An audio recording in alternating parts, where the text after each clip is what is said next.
며칠 후에 대학 예비고사가 있다고 합니다.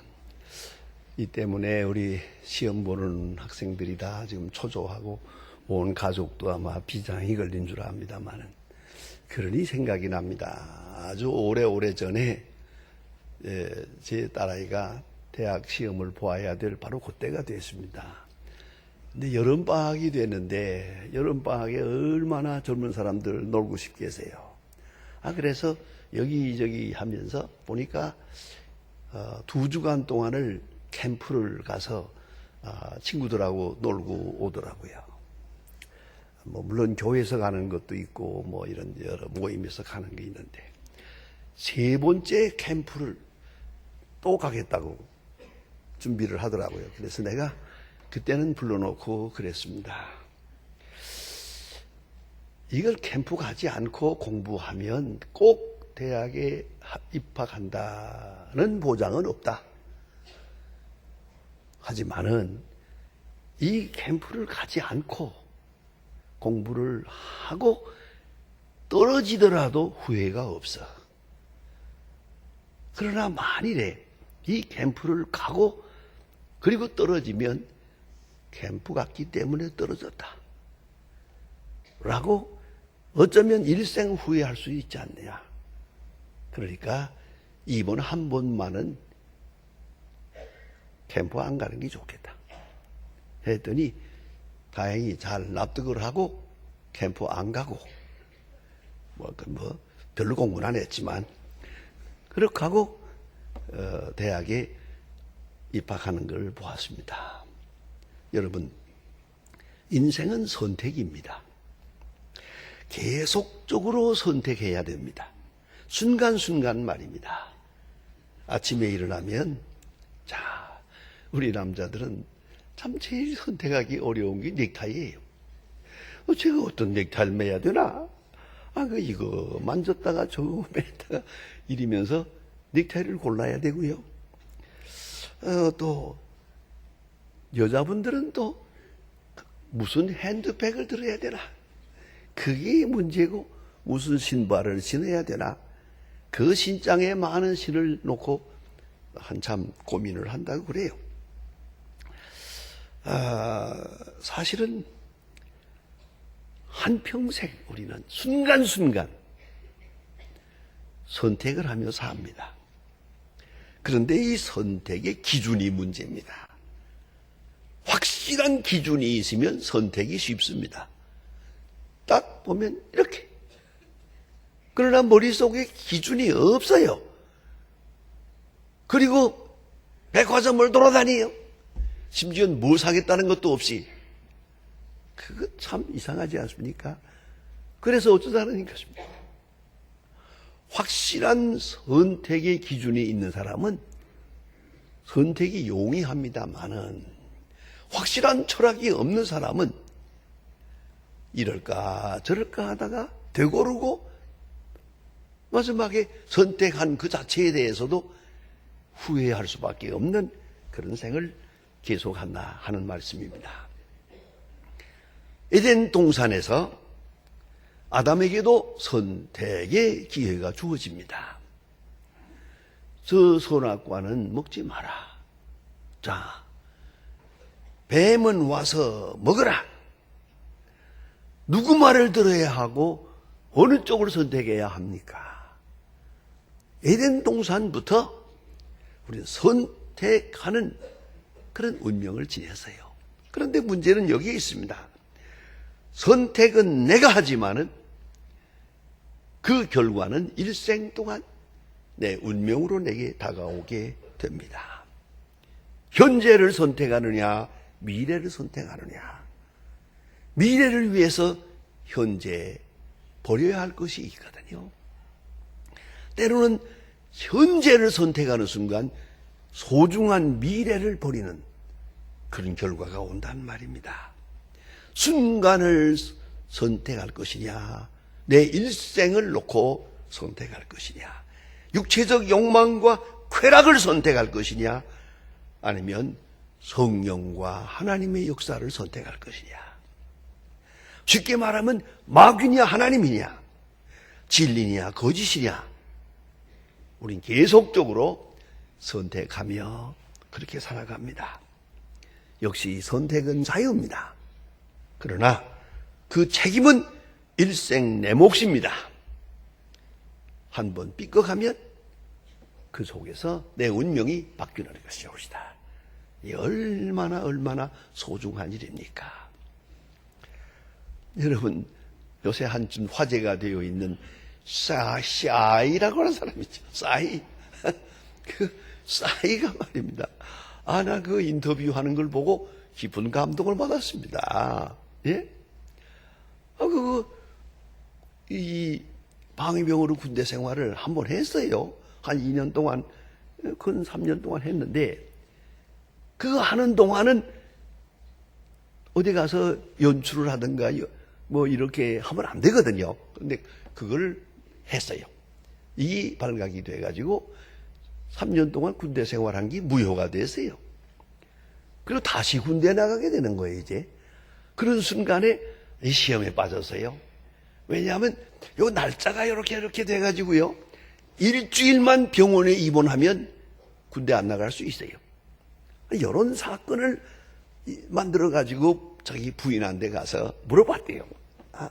내가 이거 일주일 동안 어떻게 해가지고 병원에 입원해 있으면 내가 이 군대 안 나갈 수 있는데, 면할 수 있는데, 어떡할까? 그랬더니 그 부인이 그랬다고 그래요. 야, 그건 싸이 땀지 못하다 그랬대요. 그래서 군대 나갔대요. 그 애를 낳아서 지금 2달밖에 안 됐는데, 예쁘고 정말 떠나기 어려운데, 그걸 버려두고 군대 나갔어요. 그거 얼마나 잘했어요? 얼마나 그 훌륭한 부인이에요, 그거. 괜찮은 마누라예요, 그거. 그렇잖아요. 이렇게 해서 거기서 3년을 또 군대 생활을 하는데 결국은 오늘의 싸이는 군대 학교에서 만들어진 겁니다. 6년 동안 군대 생활하면서 거기서 터득하고 배우고 익힌 거 그거 가지고 나와서 세계적인 가수가 됩니다. 책상머리에 앉아가지고 된 게 아니에요, 이게. 적어도 진실하면서 얻어진 거고 적극적인 사고에서 얻어진 거라고요. 그의 선택은 굉장한 것이었어요. 자, 여러분이 깊이 생각해야 합니다. 현대인들을 병들게 하는 잘못된 철학이 있습니다. 그 3가지가 있다고 합니다. 첫째가 안일주의예요. 편리주의요. 문명의 이기를 통해서 그만 사람들이 편리주의의 노예가 되어버렸어요. 아시는 대로 우리가 옛날에 텔레비전을 본다든가 하면 그 채널이 있어서 이걸 보다가 또 가서 틀고 보다가 가서 틀고 그거 얼마나 불편했습니까? 요새는 리모트 가지고 꼭 이렇게 딱딱 누르고 있잖아요. 이게 세상 만사가 이런 건 아니거든. 세상 만사가 리모트 컨트롤처럼 되는 건 아닌데 그렇게 될 줄로 착각을 하고 있어요. 이것이 바로 문제고 퀵 서비스가 문제입니다. 라면만 해도 얼마나 편리한 음식입니까마는 라면 끓이기 싫어서 컵라면. 이게 도대체 이렇게 움직이기가 싫어서 게을러 빠져가지고 도대체 어떻게 될 것 같습니까? 저도 먹어봅니다만은 역시 라면은 잘 끓여 먹어야 맛있지. 컵라면 그건 아니에요. 그거는 요거 움직이기가 싫어서. 움직이기 싫으면 그냥 가. 이게 이렇게 움직이기가 싫어서 되겠습니까? 일부러라도 좀 움직이면 좋겠는데요. 그래서 간이식품 이런 것들이 다 우리 사람을 망치고 있지 않습니까? 너무 편리주의. 그런가 하면 릴레이티비즘이라고 상대주의입니다. 여기에 무서운 철학이 있습니다. 변화하는 것만 존재한다. 모든 것은 변화한다. 모든 것은 진화한다. 이래가지고 다 변할 것이라는 거죠. 그러니까 절대란 없는 거예요. 그래서 사람들의 마음이 이렇게 흐트러집니다. 법도 진리도 사랑도 다 변한다고 전제하고 그렇게 생각을 하니까 절대를 지향하는 우리의 본성은 그냥 무너지고 맙니다. 상대주의예요. 근데 문제는 변화한다 하더라도 방향과 목적이 문제입니다. 궁극적 관심이 문제입니다. 아무리 변화하고 뭐라고 둔갑을 쳐도 우리는 늙는 것이고 언제는 죽는 것이고 우리는 하나님 앞에 가야 하는 것이요. 이건 변하는 게 아니거든요. 또 한 가지는 실리주의입니다. 혹은 성과주의라고도 합니다. 그래서 이익권만 생각합니다. 그 나머지 이것으로 오는 파급 효과는 생각 안 합니다. 과정도 생각하지 않습니다. 다만 내게 오는 성과급만 생각하고 내게 오는 성공만 생각합니다. 그러면서 이 세상을 이렇게 어지럽게 만들고 있습니다. 경제학적이고 사회학적인 얘기 이 시간에 할 필요가 없습니다. 매일같이 우리가 겪고 혹은 유혹을 받고 있는 겁니다. 실리주의에서 벗어나야 됩니다. 전 그래서 생각을 합니다. 왜 예수님 말씀하지 않았습니까?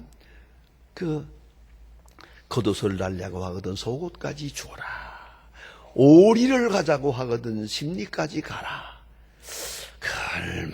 얼마나 귀한 말씀입니까? 여러분, 교육학적으로 한번 해석해 볼까요? 아이들이 용돈을 10,000원 달란다고 합시다. 그러면 15,000원 주세요. 애들 용돈 깎지 마세요.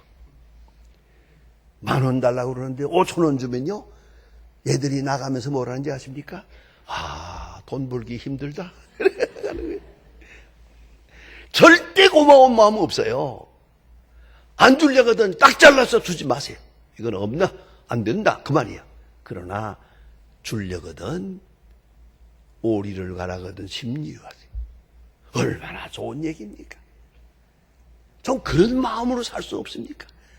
우리가 어쩌다가 깎는 사람이 됐어요. 그냥 이것도 깎고 저것도 깎고 물건값도 깎고 뭐도 깎고 깎기같이.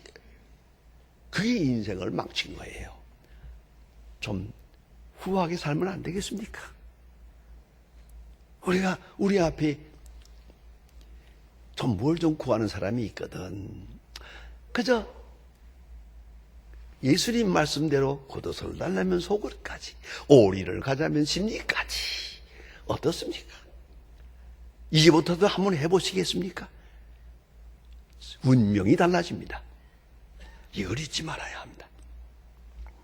그래서 이 서양 사람들의 격언에 이런 말이 있습니다.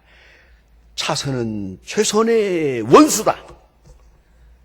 우리는 늘 차선, 세컨 베스트, 차선 하다가 다 망가지는 거예요. 너 베스트가 있는 거예요. 변하지 않는 최선. 여기다 초점을 맞추고 살아가야 한다는 말입니다.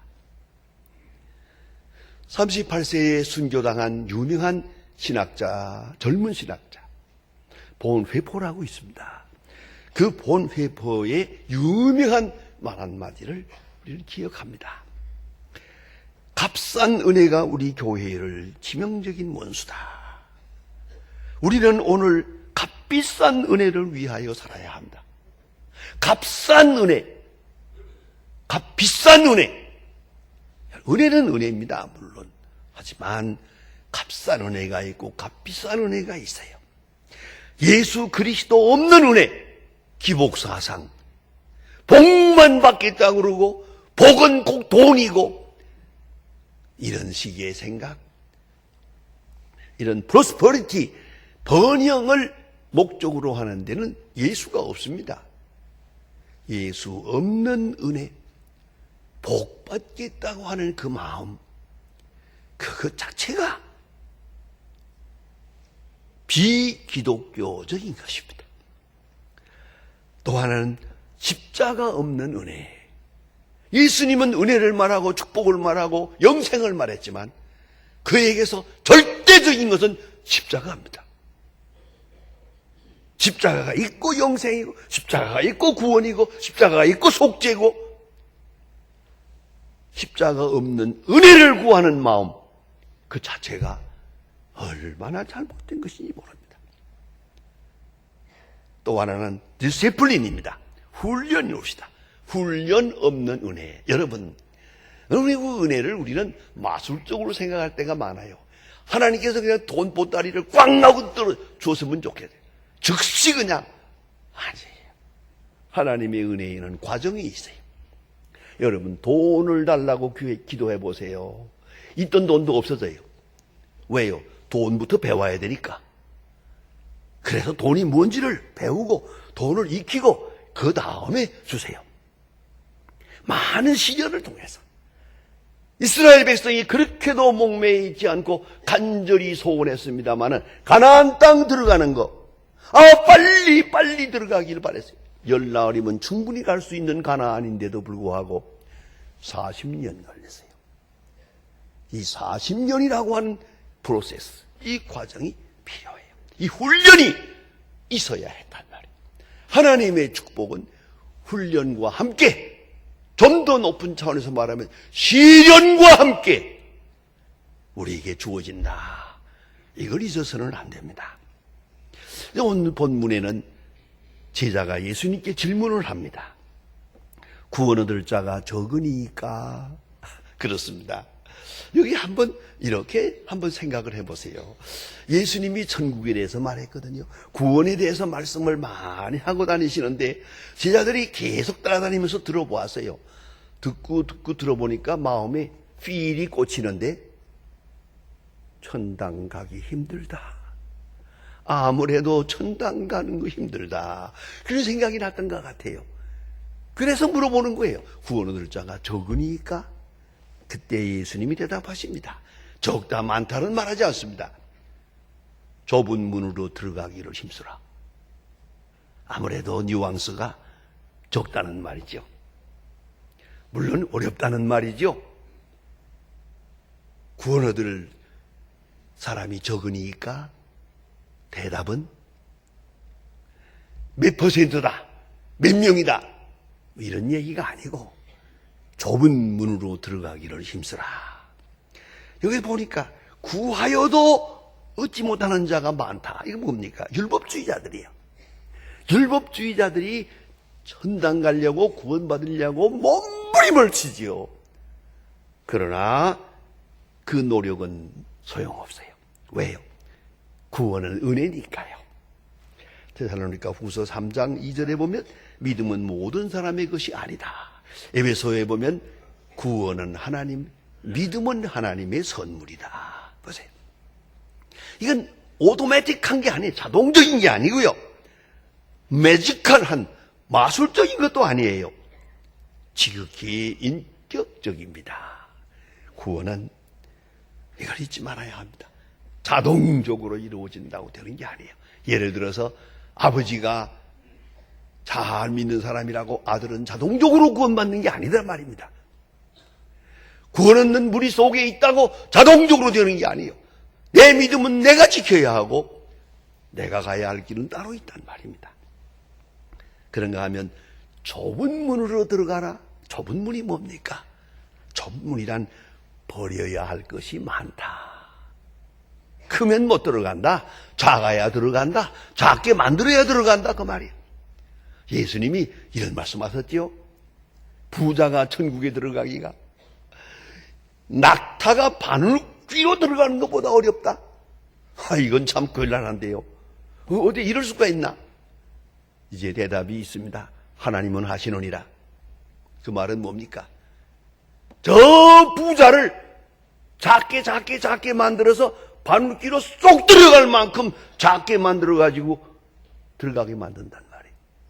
그만큼 작아져야 한다는 말입니다. 얼마나 소중한 교훈입니까? 예? 그래서 버려야 할 것이 많아요. 특별히 여기는 전설이 있습니다. 예루살렘에 성문이 있는데 큰 성문이 있고 그 옆에 비상구가 하나 있어요. 왜냐하면 성문 닫은 다음에 뒤에 밖에서 들어오는 사람들을 들어오게 하기 위해서 조그마한 문을 만들어 놨어요. 그 문이 얼마나 작은지 이름이 바늘구멍이에요. 바늘구멍. 왜냐? 낙타를 타고 왔죠. 낙타를 타고는 못 들어가. 내려야 돼. 짐을 많이 가지고 왔죠. 짐도 부려야 돼. 그리고 사람만 들어갈 수 있어요. 너무 작아서 그 별명이 바늘구멍이요. 그렇습니다. 버려야 할 것이 많아요. 다 버리고 몸만 들어가요. 다 버리고 영혼만 들어가요. 이걸 잊지 말아야 돼요. 그러니까 회개하고 청산하고 명예고 지위고 교만이고 무슨 업적이고 내려는 다 버려야 돼요. 요새 우리 선거운동하는 사람들 얘기하는 거 들으면서 여러분 웃고 계실 줄 압니다. 서로가 그러대요. 서로가 상대방 보고 내려놓으세요. 내려놓으세요. 그거 상대방 보고만 내려놓으래요. 다 내려놓으래요. 아무리 봐도 내려놓는 건 없습니다. 여러분 생각해 보세요. 정말입니다. 내려놓아야 돼요. 예? 다 내려놓아야 돼요. 그 명예고 자존심이고 다 필요 없어요, 이제. 그래야 영생에 들어갈 수 있어요. 그 다음에 더 중요한 말씀은 한 번 닫은 후에 열지 못한다. 이 문을 연 것도 하나님이고 이 문을 닫는 것도 하나님이에요. 기회는 우리에게 딱 한 번 주어집니다. 이걸 잊지 말아야 합니다. 한 번 닫으면 다시 열지 못한다. 하나님께서 닫으십니다. 여러분 조심하십시다. 내가 이렇게 살아가다가 하나님이 딱 쉬었다 내리면 그만이야. 이 못하는 거 아닙니까? 참 미안하지만 제가 이제는 나이가 80이지만은 부지런히 돌아다니면서 야대도 강연도 가고 세미나도 가고 부흥회도 가고 열심히 오늘도 이제 예배 마치고 좀 이따가 또 부산 가서 하고 이렇게 다니는데 예? 자, 왜 그렇게 좀 쉬지 않고 이렇게 다니십니까? 왜요? 얼마 안 남았잖아요. 여기까지도 지금 아무나 할 수 있는 일이 아닌데 이런 건강도 좋고 총명도 좋고 지혜도 좋았는데 이게 늘 있겠습니까? 이건 늘 있는 거 아니에요? 여러분 잘 들으세요. 저 설교 오래 못 들어요. 안 그렇습니까? 이것쯤은 알아야지. 그러니까 소중한 거죠. 한 시간이. 예? 여러분이 깊이 생각해야 합니다. 내가 한경리 목사님한테 물어봤어요. 80세까지 설교했거든요. 그 다음에 왜 그 다음에 안 왔습니까? 그러니까 하나님이 하지 말라더만 그래서 못했다고. 생각합니다. 대개들 보면 한 80까지 하지요. 그 이상은 못해요. 그러니까 내게 주어지는 한 시간이 얼마나 소중합니까? 이제 문은 닫혀요. 닫히기 전에 바로 내가 할 일이 있단 말입니다. 그리고 오늘 성경 말씀 보니까 문이 닫힌 다음에 사람들이 와서 변명하는 얘기가 아주 재미있습니다. 예? 문이 닫힌 다음에 그때에 너희가 말하기를 우리는 주 앞에서 먹고 마셨고 쓰며 주는 또한 우리 거리에서 가르치셨나이다. 그러니 어쩌란 말이요. 주께서 우리 거리에서 주님 가르치는 걸 보았습니다. 주 앞에서 먹고 마셨습니다. 이것이 천국문을 열 수 있는 조건이 될 수가 없어요. 그러니 어쩌란 말이요. 예수를 믿었어야지. 예수를 영접했어야지. 예수와 함께 했어야지. 좁은 문으로 들어가진 않고 그냥 길거리에서 듣고 또 상식으로 받고 어리머림 이렇게 살아왔다. 이런 것은 통하지 않아요. 단 예수를 보았습니다. 예수를 압니다. 우리 거리에서 가르치는 걸 내가 보았습니다. 그것이 천국에 들어갈 수 있는 크레딧이 못 돼요. 내가 예수를 믿어야지. 내가 예수를 바로 영접해야죠. 기회를 놓친 다음에 오는 변명이란 아무 소용없습니다. 오늘 성경 말씀에 계속 말합니다. 들어가기를 힘쓰나 계속적으로 들어가기를 힘써야 합니다. 성경에 보면 구레네 시몬이라는 사람이 있고 베드로라는 사람이 있습니다. 구레네 시몬은 억지로 예수님의 십자가를 졌다가 한평생 감사해서 늘 어깨를 만지면서 내가 이 어깨로 예수님의 십자가를 졌단 말이야. 감사합니다. 감사합니다. 이렇게 살아다가 갔어요. 그래서 그 아들 둘이 선교사가 되고요. 그 부인의 이름이 성경에는 없습니다만 사도 바울이 말하기를 그의 어머니는 곧 내 어머니다. 사도 바울에게 그런 깊은 감동을 준 사람이었던 것 같아요. 어쨌든 구레네 시몬은 억지로 십자가를 지고도 한평생 감사했어요. 자, 아시는 대로 베드로는 예수를 십자가를 져야 될 사람이 안 지고 부인하고 도망가다가 그만 기회를 놓쳤지요. 전설대로는 그는 일생 동안 아침에 닭소리만 나면 눈물을 흘렸대요. 내가 예수를 부인하고 저 닭소리를 들었다. 그렇습니다. 깊이 생각해야 합니다. 요새 건강을 위해서 여러분들께 애 많이 쓰시는 줄 압니다. 건강이야 뭐 간단하잖아요. 절제하고 운동하고 마음의 평안을 지켜야 돼요. 세 가지요. 자, 그런데 절제하려면 자는 거 조심하고 먹는 것도 절제하고 그렇지 않습니까? 철저한 절제 이게 필요하거든요. 또 운동하는 거 그거 쉽지 않아요. 그렇지 않습니까? 자, 그런데 이건 좁은 문이에요. 자, 절제도 안 하고 운동도 안 하고 보약만 먹겠대요. 이래서 보약 중독증으로 죽는 사람이 있어요. 의사 말에 의하면 보약 중독증으로. 이 건강 하나 지키는 것도 많은 노력이 필요합니다. 좁은 문으로 들어가야 돼요. 일찍 일어나야 돼요. 가끔 요새 젊은 목사들이 나에게 물어봐요. 목사님 건강 비결이 뭡니까? 그야 누가 하나? 아무도 모르지. 내 비결이 너에게 통하지도 않고. 그러나 내가 하는 일은 있다. 따라갈 수 있겠나? 저는 아침 새벽에 일어나고 또 한 가지는 아침 저녁으로 찬물로 목욕한다 그러면 그건 안 되는데요. 그러면 말았지 뭘 그래요. 여러분 좁은 문으로 들어가세요. 건강도 좁은 문으로 들어가서 지킬 수 있는 거야.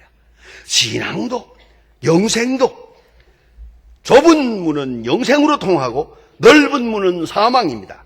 이제 중요한 말씀드립니다. 영생은 민주주의가 아닙니다. 요새는 다수 여론 많은 사람이 지지한다고 진리입니까? 다수라고 그것이 진리냐고요. 정의가 되는 게 아닙니다. 영생 문제는 다수의 문제가 아니고 민주주의 문제가 아닙니다. 스스로 마음을 좁히세요. 생활 철학을 좁히세요. 순간순간 새롭게 물으면서 좁은 문으로 들어가세요. 그 길이 영생으로 통합니다. 기도하십니다.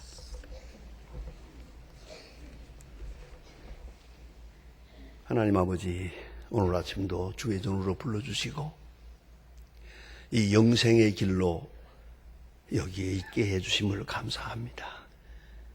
주께서 그 어려운 십자가의 길을 가시면서 제자들에게 하신 말씀을 우리가 다시 한번 들었습니다. 우리가 주의 뒤를 따를 때 주님을 힘입어 형통하고 주님의 능력을 따라서 넓은 곳으로 가려고 하지 말고 주님과 함께 좁은 길, 좁은 문으로 갈 수 있는 저희들 되게 하소서. 우리의 길이 영생으로 통하고 우리의 모든 노력이 하나님의 나라를 이루는 데 크게 쓰여지게 하여 주시옵소서. 예수님의 이름으로 기도합니다. 아멘.